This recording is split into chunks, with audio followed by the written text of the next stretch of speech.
Hi hello ನಮಸ್ತೆ welcome to ಖುಷ್ಮನೆ multi creations. ಇದು ನಾನು ನಿಮ್ಮ ಶಾಂತಿ. ಫ್ರೆಂಡ್ಸ್, ನಮ್ಮ ಖುಷ್ಮನೆ ಮಲ್ಟಿ ಕ್ರಿಯೇಷನ್ಸಿಂದ ನಿಮ್ಮೆಲ್ಲರಿಗೂ ವರಮಹಾಲಕ್ಷ್ಮಿ ಹಬ್ಬದ ಆರ್ಥಿಕ ಶುಭಾಶಯಗಳು.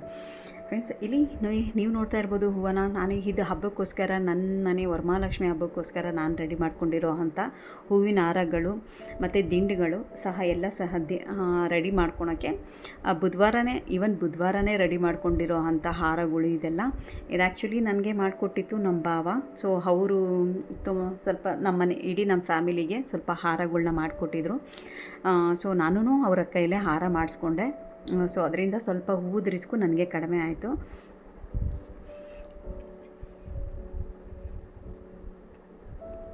ಮತ್ತು ಹಬ್ಬಕ್ಕೆ ಅಂತ ನಾನು ಕಳ್ಸಿಕೆ ಎಲೆ ತಂದಾಗ ಈ ಎಲೆ ಸ್ವಲ್ಪ ಡಿಫ್ರೆಂಟ್ ಆಗಿತ್ತು. ಸೊ ಇದನ್ನು ಹಾಗೆ ಫೋಟೋ ಹೊಡೆದೆ, ತುಂಬಾ ಚೆನ್ನಾಗಿತ್ತು ಅಂಥೇಳಿ. ನೋಡ್ಬೋದು ಫ್ರೆಂಡ್ಸ್, ನನ್ನ ಮನೆಗೆ ಹಬ್ಬಕ್ಕೆ ಅಂಥೇಳಿ ಹೂವನ ನಾನು ಇದನ್ನೆಲ್ಲ ಆರ್ಡ್ರ್ ಮಾಡಿ ಪೋಣಿಸ್ಕೊಂಡು ದಿಂಡೆಲ್ಲ ಮಾಡಿಸ್ಕೊಂಡು ತರಿಸ್ಕೊಂಡಿದ್ದೆ. ನೋಡ್ಬೋದು ಇಷ್ಟು ಕಂಪ್ಲೀಟಾಗಿ ಮನೆ ಪೂಜೆಗೆ ಅಂತಲೇ ತರಿಸ್ಕೊಂಡಿದ್ದೆ. ತುಂಬಾ ಫ್ರೆಶ್ ಆಗಿತ್ತು, ತುಂಬಾ ಚೆನ್ನಾಗಿತ್ತು. ಬಟ್ ಹೆವಿ ಕಾಸ್ಟ್ಲಿ ಇತ್ತು ಹೂವು ಮಾತ್ರ.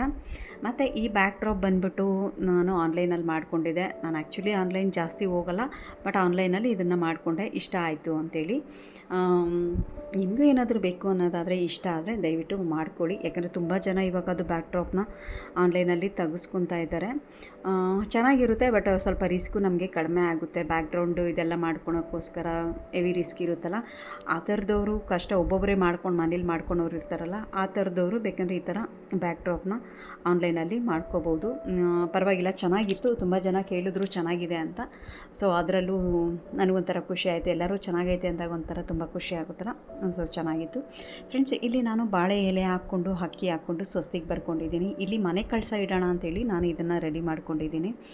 ಈಗ ವರಮಹಾಲಕ್ಷ್ಮಿ ಹಬ್ಬ ಮಾಡೋರು ಮನೆ ಕಳಸ ಅಂತ ಇಟ್ಟೇ ಇರ್ತಾರಲ್ವ.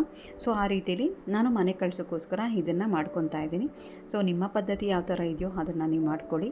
ಇಲ್ಲಿ ನಾನು ನನಗೆ ಯಾವ ಥರ ಪ್ರಾಕ್ಟೀಸ್ ಮಾಡ್ಕೊಂಡು ಬಂದಿದ್ದೀನೋ ಅದನ್ನು ನಾನು ಇದನ್ನು ಮಾಡ್ತಾಯಿದ್ದೀನಿ ಇಲ್ಲಿ. ಮತ್ತು ಇಲ್ಲಿ ನಾನು ಲಕ್ಷ್ಮೀ ಅಮ್ಮನ ಕೂರ್ಸೋಕ್ಕೋಸ್ಕರ ರಂಗೋಲಿ ಬಿಟ್ಕೊತಾ ಇದ್ದೀನಿ. ಇಲ್ಲಿ ನೋಡ್ಬೋದು, ಅಷ್ಟದಳ ರಂಗೋಲಿ ಅಂತೆಲ್ಲ ಹೇಳ್ತಾರೆ. ಮತ್ತು ಹೂವಿಂದು ಅವ್ರವ್ರಿಗೆ ಇಷ್ಟ ಬಂದಿದ್ದು ಕುಬೇರನ ರಂಗೋಲಿ, ಈ ಥರ ಒಬ್ಬೊಬ್ಬರು ಒಂದೊಂದು ರಂಗೋಲಿನ ಬಿಡ್ತಾರೆ. ನಾನು ಇಲ್ಲಿ ಸಹ ಸಿಂಪಲಾಗೇ ಚಿಕ್ಕದಾಗೇ ಒಂದು ರಂಗೋಲಿ ಬಿಟ್ಕೊಂಡಿದ್ದೀನಿ. ಯಾಕಂದರೆ ನಂದು ದೇವ್ರ ಮನೆ ತುಂಬಾ ಚಿಕ್ಕದು, ತುಂಬ ಅಂದರೆ ತುಂಬಾ ಚಿಕ್ಕದು.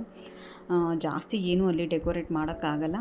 ಹಾಗಂತ ಆಚೆ ಮಾಡ್ಕೊಳ್ಳೋಣ ಅಂತಂದರೆ ನನಗೆ ಸ್ವಲ್ಪ ರಿಸ್ಕ್ ಅನಿಸುತ್ತೆ. ಆದ್ದರಿಂದ ನಾನು ದೇವ್ರ ಮನೆಯಲ್ಲೇ ಟ್ರೈ ಮಾಡ್ಕೊಂಡಿದ್ದೀನಿ.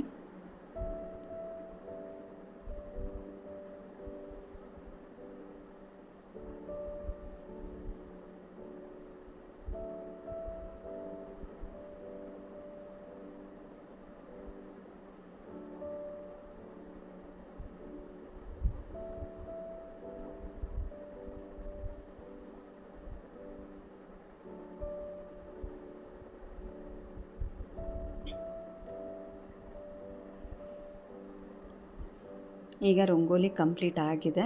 ಆ ರಂಗೋಲಿ ಕಂಪ್ಲೀಟ್ ಆದಮೇಲೆ ನಾನು ಇದ್ರ ಮೇಲೆ ರಂಗೋಲಿ ಮೇಲೇ ನಾನು ಒಂದು ಪೀಠ ಇಟ್ಟು, ಪೀಠದ ಮೇಲೆ ಒಂದು ಬಿಳಿ ಬಟ್ಟೆ ಹಾಕಿ, ಅದರ ಮೇಲೆ ಮತ್ತೆ ಬಾಳೆ ಎಲೆ ಹಾಕಿ ಇದನ್ನು ಅಕ್ಕಿ ಹಾಕಿಟ್ಕೊಂಡು ಅದ್ರ ಮೇಲೆ ನಾನು ದೇವ್ರಿಗೆ ರೆಡಿ ಮಾಡ್ಕೊಳಕ್ಕೆ ಅಂಥೇಳಿ ಇದು ಮಾಡ್ಕೊಂಡಿದ್ದೀನಿ. ಬಾಳೆ ಎಲೆ ಮೇಲೆ ಇಟ್ಟರೆ ತುಂಬ ಒಳ್ಳೆಯದು ಅಂತ ಹೇಳ್ತಾರಲ್ಲ, ಆದ್ದರಿಂದ ನಾನು ಪ್ರತಿ ವರ್ಷವೂ ಬಾಳೆ ಎಲೆ ಯೂಸ್ ಮಾಡ್ತೀನಿ. ಸೊ ನಿಮಗೆ ಹೇಗೆ ಕಂಫರ್ಟ್ ಅನಿಸುತ್ತೋ ಹಾಗೆ ನೀವು ಮಾಡ್ಕೊಬೋದು. ಬಟ್ ಇದೇ ರೀತಿ ಮಾಡಿ ಅಂತ ನಾನು ವಿಡಿಯೋ ತೋರಿಸ್ತಾ ಇಲ್ಲ. ನಾನು ಯಾವ ರೀತಿಯಲ್ಲಿ ಪೂಜೆ ಮಾಡಿದ್ದೀನಿ ಅಂಥೇಳಿ ನಮ್ಮ ಖುಷ್ಮನೆ ಮಲ್ಟಿ ಕ್ರಿಯೇಷನ್ಸಿಂದ ಈ ಒಂದು ವಿಡಿಯೋನ ಅಪ್ಲೋಡ್ ಮಾಡ್ತಾಯಿದ್ದೀವಿ. ಇದಕ್ಕೆ ನಾನು ಜಸ್ಟ್ ಇಲ್ಲಿ ರಂಗೋಲಿ ಪೀಠದ ಕೆಳಗಡೆ ಬಿಟ್ಟಿರೋದ್ರಿಂದ ನಾನು ಅಕ್ಕಿಗೆ ಜಸ್ಟ್ ಅರಿಶಿನ ಕುಂಕುಮ ಇಟ್ಕೊಂಡು ರೆಡಿ ಮಾಡ್ಕೊಂಡಿದ್ದೀನಿ. ನೋಡ್ಬೋದು, ಸೀರೆ ಎಲ್ಲ ನನಗೆ ಸೆರಗಿಡ್ದಿತ್ತು, ಪ್ಲೇಟು ಅದೇನು ಮಾಡಿದ್ದೀವಿ ಅದನ್ನೆಲ್ಲ ನನಗೆ ಕಂಪ್ಲೀಟಾಗಿ ವಿಡಿಯೋ ಮಾಡೋಕ್ಕಾಗಲಿಲ್ಲ. ಬಿಂದಿಗೆ ಇಟ್ಬಿಟ್ಟು ಅದ್ರ ಮೇಲೆ ನಾನು ಒಂದು ಕಡ್ಡಿ ಕಟ್ಬಿಟ್ಟು ಫುಲ್ಲು ಸೆರಗಿಡ್ದುಬಿಟ್ಟು ಅದನ್ನು ಹಿಂದ್ಗಡೆಯಿಂದ ನಾವು ದುಪ್ಪಟ ಹೇಗೆ ಹಾಕ್ಕೊತೀವೋ ಹಿಂದ್ಗಡೆಯಿಂದ ಆ ರೀತಿಲಿ ಹಾಕ್ಬಿಟ್ಟು ಅದನ್ನು ಫ್ರಿಲ್ಲು ಸ್ವಲ್ಪ ಜೋಡಿಸ್ಕೊಂಡಿದ್ದೀನಿ. ಮತ್ತು ಒಡವೆ ಬಂದು ನಾನು ಆರ್ಟಿಫಿಷಿಯಲ್ ಯಾವುದು ಯೂಸ್ ಮಾಡಿಲ್ಲ, ಎಲ್ಲ ಏನು ಗೋಲ್ಡ್ ಇತ್ತೋ ಅದನ್ನೇ ಯೂಸ್ ಮಾಡಿದ್ದೀನಿ. ಇದು ಮನೆ ಕಳಸ ಮತ್ತು ನಮ್ಮ ಮನೆ ದೇವರು ವೆಂಕಟೇಶ್ವರ ಸ್ವಾಮಿ. ನೋಡ್ಬೋದು ಎಷ್ಟು ಚೆನ್ನಾಗಿದೆ ಹೂವಿನ ಹಾರ ಅಂತ. ಅದು ನಾಮ ಥರನೂ ಮಾಡ್ಕೊಂಡಿದ್ವಿ. ನಮ್ಮ ಭಾವನಿಗೆ ಹೇಳಿ ಮಾಡಿಸ್ಕೊಂಡಿದ್ದೆ ಈ ಥರ ಎಲ್ಲ. ಮಲ್ಲಿಗೆ ಹೂವಿನ ದಿಂಡು ಎಲ್ಲನೂ ಮಾಡ್ಕೊಂಡಿದ್ದೆ. ಮತ್ತು ಎಲ್ಲ ಜೋಡಿಸ್ಕೊಂಡಾದ್ಮೇಲೆ ಕಂಪ್ಲೀಟಾಗಿ ನಾನು ದೇವ್ರ ಮನೇಲಿ ಎಲ್ಲ ರೆಡಿ ಮಾಡಾದಮೇಲೆ ನಾನು ಫಸ್ಟು ಮಾಡೋದು ಹೊಸ್ಲು ಪೂಜೆನೇ ನಾನು ಫಸ್ಟ್ ಮಾಡೋದು. ಅಕ್ಕ ಹೇಳ್ಕೊಡ್ತಿದ್ರು ಸೇರನ್ನ ಬಾಗಿಲಲ್ಲಿ ಇಟ್ಬಿಟ್ಟು ಫಸ್ಟು ಗಣೇಶನ ಅರ್ಶಿಣದಲ್ಲಿ ಗಣೇಶನ ಮಾಡಿ ಅದಕ್ಕೊಂದು 21 ಗರಿಕೆ ಹುಲ್ಲಿಟ್ಟು ಎಲೆ, ಅಡಿಕೆ, ಬಾಳೆಹಣ್ಣು 11 ರೂಪಾಯಿ ಇಟ್ಟು ಬಾಗಿಲಲ್ಲಿ ಇಟ್ಬಿಟ್ಟು ತೆಂಗಿನಕಾಯಿ ಒಡೆದು ಸೇರು, ಯಾವಾಗೆಲ್ಲ ಸೇರು ಕಬ್ಬಿಣದ್ದು ಬರ್ತಿತ್ತಲ್ಲ, ಕಬ್ಬಿಣದ ಸೇರಿಟ್ಟು ಪೂಜೆ ಮಾಡ್ತಿದ್ರು. ಬಟ್ ಇವಾಗ ಬೆಳ್ಳಿದು ಬಂದಿದೆ. ಅದು ನೀವು ನೋಡ್ಬೋದು, ನಾನು ಬಾಗಿಲಲ್ಲಿ ಇಟ್ಟಿದ್ದೀನಿ ಅದು ಬೆಳ್ಳಿ ಸೇರನ್ನ.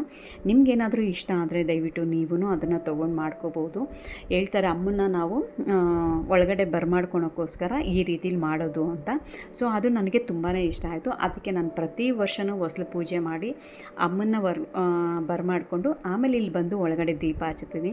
ನಿಮಗೆಲ್ಲ ನೆನ್ಪು ಬರ್ಬೋದು ಹೇಗಪ್ಪ ಅಂತಂದರೆ, ನಾವೀಗ ಮನೆ ಸೊಸೆನ ಕರ್ಕೊಬೇಕಾದ್ರೆ ಹೊಸ್ಲು ಪೂಜೆ ಮಾಡಿಸಿ ಸೇರೆಲ್ಲ ಒದಿಸ್ಬಿಟ್ಟು ಆಮೇಲೆ ಬಂದು ಮನೆ ಒಳಗಡೆ ದೀಪ ಹಚ್ಚಿಸ್ತಾರೆ. ಆ ರೀತಿಯಲ್ಲೇ ನಾನು ಇದು ನಮ್ಮ ಅಕ್ಕ ಹೇಳಿದಾಗ ನನಗೆ ತುಂಬಾ ಇಷ್ಟ ಆಯಿತು. ಸೊ ನಮ್ಮ ಮನೇಲಿ ಎಲ್ಲರೂ ನಾವು ಇದನ್ನು ಫಾಲೋ ಮಾಡ್ತೀವಿ. ಅದನ್ನು ಕಂಟಿನ್ಯೂ ಆಗಿ ಮಾಡ್ಕೊಂಡು ಬಂದಿದ್ದೀನಿ. ನೋಡ್ಬೋದು ನನ್ನ ಮನೆ ಮಹಾಲಕ್ಷ್ಮಿ ಎಷ್ಟು ಚೆನ್ನಾಗಿ ಕಾಣಿಸ್ತಿದೆ ಅಂತ. ಸೀರೆ ಎಲ್ಲ ಇಟ್ಟು, ಮುಖವಾಡ ಇಟ್ಟು, ಜಡೆ ಎಲ್ಲ ಇಟ್ಟು ರೆಡಿ ಮಾಡಿದ್ದೀನಿ. ಅದು ಬ್ಯಾಕು ಎಲ್ಲರೂ ಶೋಲ್ಡರ್ದು ಅದೇನು ಡಿಸೈನ್ ಇದೆಯಲ್ಲ ಅದನ್ನು ನಾನು ಈ ರೀತಿಲಿ ಫ್ಲವರ್ ಥರ, ಏನು ತಾವರೆ ಹೂವು ಥರ ಸ್ವಲ್ಪ ಬರಲಿ ಅಂತೇಳಿ ಆ ಬ್ಯಾಗ್ದು ನಾನು ಆ ರೀತಿಲಿ ಇಟ್ಬಿಟ್ಟು ಎಲಿಫೆಂಟ್ ಇಟ್ಟಿದ್ದೀನಿ. ನೋಡೋಕೆ ತುಂಬಾ ಚೆನ್ನಾಗಿತ್ತು, ಡಿಫ್ರೆಂಟಾಗಿತ್ತು ಅಂತೇಳಿ ನಾನು ಆ ರೀತಿಲಿ ಅದನ್ನು ಇದು ಮಾಡಿಕೊಂಡೆ.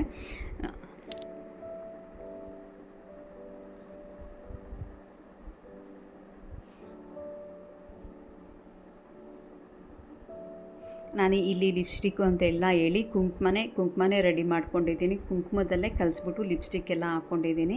ಸೊ ಹಿಂದಿನ ದಿವಸ ಫುಲ್ಲು ನಾನು ನಿದ್ದೆ ಮಾಡಲಿಲ್ಲ, ಎಲ್ಲ ರೆಡಿ ಮಾಡ್ಕೊತಿದ್ದೆ. ಬೆಳಗ್ಗೆ ಎದ್ದು ಅಂತಂದರೆ ನಿದ್ದೆನೇ ಮಾಡಿಲ್ಲ ಬಿಡಿ. ಸೊ ಎಲ್ಲ ಹಾಗೆ ರೆಡಿ ಮಾಡ್ಕೊತಿದ್ದೆ, ಫ್ರೂಟ್ಸಿಂದ ಹಿಡ್ದು. ಮತ್ತು ಅಮ್ಮಗೆ ತಾಳಿ ಹಾಕಬೇಕು ಅಂತೆಲ್ಲ ಹೇಳಿ ಅರ್ಶಿನ ಕೊಂಬನೇ ನಾನು ಪ್ರತಿ ವರ್ಷವೂ ಅರ್ಶಿನದ ಕೊಂಬೆನೇ ನಾನು ಹಾಕೋದು. ದಾರ ಮಾಡಿ ಅದಕ್ಕೆ ಅರ್ಶಿನ ಹಚ್ಚಿ ಅರ್ಶಿನದ ಕೊಂಬೆ ಹಾಕ್ತೀನಿ. ಬಟ್ ಈಗೆಲ್ಲ ತುಂಬ ರೆಡಿಮೇಡೇ ಬಂದಿದೆ, ಸೊ ಅದನ್ನು ಹಾಕ್ಕೋಬೋದು. ಬಟ್ ನನಗೆ ಇದರಲ್ಲೇ ಸಮಾಧಾನ ಇದೆ. ಸೊ ನಾನು ಇದನ್ನೇ ಹಾಕ್ಕೊಂಡಿದ್ದೀನಿ. ಪ್ರತಿ ವರ್ಷ ಇದನ್ನೇ ಹಾಕ್ಕೊತಾ ಇದ್ದೀನಿ. ಸೊ 5 ಗಂಟೆ ಟೈಮಲ್ಲಿ ಅದನ್ನು ನಾನು ರೆಡಿ ಮಾಡ್ತಿದ್ದೆ. ಅಕ್ಕ ಫೋನ್ ಮಾಡಿ ಹೇಳಿದ್ರು, ಈ ಟೈಮಲ್ಲಿ ಪೂಜೆ ಮಾಡು, 6:20ರಿಂದ 6:22ರಿಂದ 7:57 ಒಳಗಡೆ ಟೈಮ್ ಚೆನ್ನಾಗಿದೆಯಂತೆ, ಆ ಟೈಮಲ್ಲಿ ಪೂಜೆ ಮಾಡು ಅಂತ ನನಗೆ 3 ಡೇಸ್ ಬ್ಯಾಕೇ ಹೇಳಿದರು.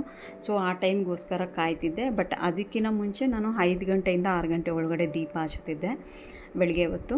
ಬಟ್ ಈಗ ಈ ಸಲ ಅಕ್ಕ ಆ ರೀತಿ ಹೇಳಿದ್ರು, ಈ ಸಲ ಟೈಮ್ ಆ ಟೈಮಲ್ಲಿ ಚೆನ್ನಾಗಿದೆಯಂತೆ, ಆ ಟೈಮಲ್ಲಿ ಪೂಜೆ ಮಾಡು ಅಂತ ಫೋನ್ ಮಾಡಿ ಹೇಳಿದ್ರು. ಸೊ ಅದಕ್ಕೆ ಎಲ್ಲನೂ ರೆಡಿ ಮಾಡಿಕೊಂಡು ಇಟ್ಕೊಂಡಿದ್ದೆ.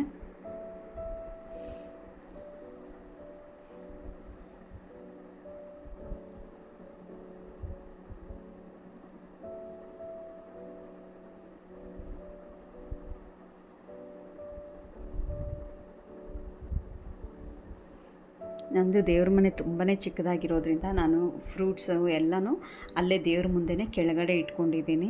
ಒಳಗಡೆ ಅಷ್ಟು ಪ್ಲೇಸ್ ಇಲ್ಲ ನನಗೆ ಆ್ಯಕ್ಚುಲಿ ಇಟ್ಕೊಳಕ್ಕೆ.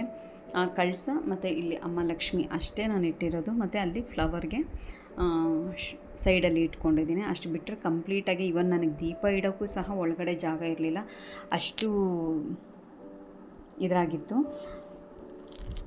ಆದ್ದರಿಂದ ನಾನು ಎಲ್ಲ ಅಲ್ಲಲ್ಲೇ ಅಡ್ಜಸ್ಟ್ ಮಾಡಿ ಇಟ್ಕೊಂಡಿದ್ದೆ.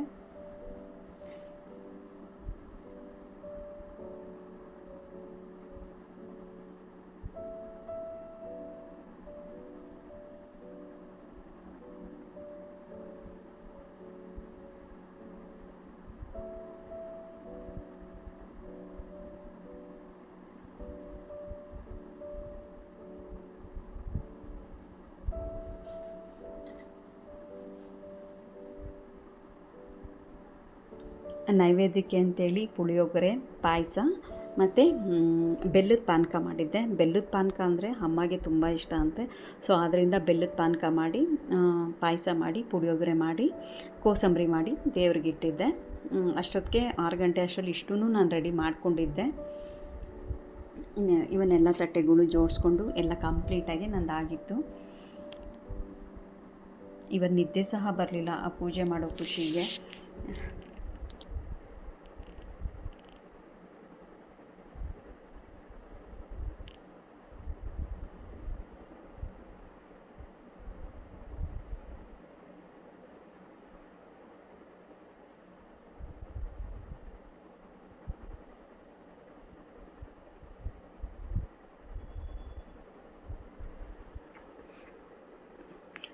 ನಾನು ಬರೀ ತಿಂಡಿಗಳು ಅಂತ ಎಕ್ಸ್ಟ್ರಾ ಏನೂ ಮಾಡಲಿಲ್ಲ, ಬರೀ ರವೆ ಲಡ್ಡು ಮಾತ್ರನೇ ಮಾಡಿಕ್ಕಿದೆ.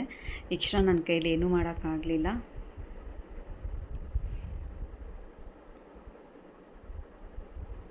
ಇವಾಗ ನಾನು ಇಲ್ಲಿ ದೀಪ ಹಚ್ಕೊತಾ ಇದ್ದೀನಿ. ಆ ಟೈಮ್ ಆವಾಗ ಆಗಿತ್ತು, 6:30 ಆಗಿತ್ತು ನಾನು ದೀಪ ಎಲ್ಲ ಹಚ್ಚೋದಕ್ಕೆ. ಯಾಕಂದರೆ ಹೊಸ್ಲು ಪೂಜೆ ಎಲ್ಲ ಮಾಡಾದ್ಮೇಲೆ ನಾನು ಮನೇಲಿ ಬಂದು ಒಳಗಡೆ ಬಂದು ದೀಪ ಹಚ್ತಿದ್ದೆ.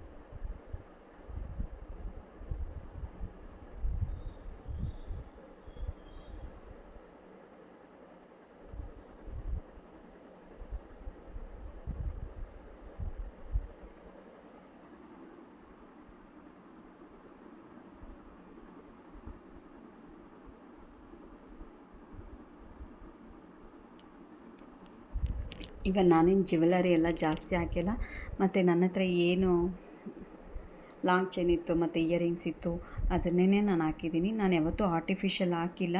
ಒಂದೇ ಒಂದು ಸಲ ಟ್ರೈ ಮಾಡಿದೆ, ಬಟ್ ಅದೇನೋ ಅಮ್ಮ ಅದು ಇಕ್ಕಿಸ್ಕೊಳ್ಲಿಲ್ಲ, ನನಗದು ಮುರಿದೇ ಹೋಗ್ತಿತ್ತು. ಒಂದೆರಡು ಸಲ ಟ್ರೈ ಮಾಡಿದೆ ಆರ್ಟಿಫಿಷಿಯಲ್ ವಾಲೆ ಇಡೋದಕ್ಕೆ, ಬಟ್ ಅದು ಇಕ್ಕೋಕ್ಕೆ ಆಗಲಿಲ್ಲ ದೇವ್ರಿಗೆ. ಸೊ ನಂದೇ ಯಾವಾಗ್ಲೂ ನಂದೇನು ಒಡವೆ ಇದೆಯೋ ಅದನ್ನೇ ಇಟ್ಟಿದ್ದೀನಿ. ಬಟ್ ನಾವು ಯೂಸ್ ಮಾಡೋದು ಇಡ್ಬೋದೋ ಇಲ್ವೋ ಅದು ನನಗೆ ಗೊತ್ತಿಲ್ಲ, ಬಟ್ ನಾನು ಮಾಡಿದ್ದೀನಿ ಅದನ್ನು.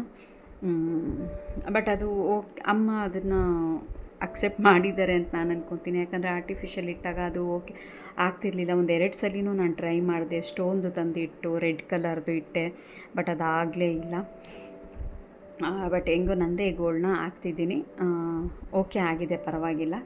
ನೋಡ್ಬೋದು ಫ್ರೆಂಡ್ಸ್, ಇಲ್ಲಿ ನಂದು ಹೊಸ್ಲು ಪೂಜೆ ಆಗಿದೆ. ಫ್ರೆಂಡ್ಸ್, ನಾನಿಲ್ಲಿ ಸೇರನ್ನ ಇಟ್ಟು ಪೂಜೆ ಮಾಡಿರೋ ಪದ್ಧತಿ ನಿಮಗೇನಾದರೂ ಇಷ್ಟ ಆಗಿದ್ದರೆ ಮತ್ತು ಅದು ಸರಿ ಅನ್ನಿಸಿದ್ರೆ ದಯವಿಟ್ಟು ಕಮೆಂಟ್ಸ್ ಮುಖಾಂತರ ತಿಳಿಸಿ.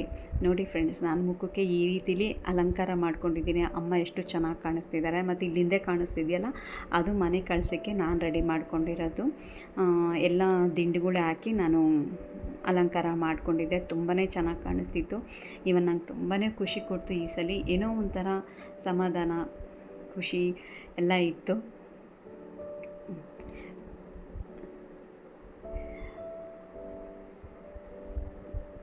ಮತ್ತು ನಾನು ಹೊಸ್ಲು ಪೂಜೆ ಮಾಡೋದ್ನಲ್ಲ, ಆ ಪದ್ಧತಿಗೆ ಏನಾದರೂ ನಿಮ್ಗೆ ಇಷ್ಟ ಆಗಿದ್ದರೆ, ಅದು ಸರಿ ಅನ್ನಿಸಿದ್ರೆ ದಯವಿಟ್ಟು ಎಲ್ಲ ಕಮೆಂಟ್ಸ್ ಮುಖಾಂತರ ತಿಳಿಸಿ. ಮತ್ತು ನೆಕ್ಸ್ಟ್ ದಿವಸಕ್ಕೆ ನಮ್ಮದು ಶ್ರಾವಣ ಇತ್ತು. ನನ್ನ ಮಗನ್ನ ಗೋವಿಂದಾಗೆ ಕಳಿಸಿದ್ದೆ. ಗೋವಿಂದ ತೊಗೊಂಡು ಬಾ ಅಂತೇಳಿ, ಗೋವಿಂದ ಮಾಡ್ಕೊಂಡು ಬಾ ಅಂತೇಳಿ ನಾನು ಮೊದಲು ಚೊಂಬೆಲ್ಲ ಇಟ್ಟು ಪೂಜೆ ಮಾಡಿಸಿ ಕಳಿಸ್ದೆ. ಸೊ ಅದನ್ನು ಶ್ರಾವಣನೂ ನಮ್ಮದು ಕಂಪ್ಲೀಟ್ ಆಯಿತು.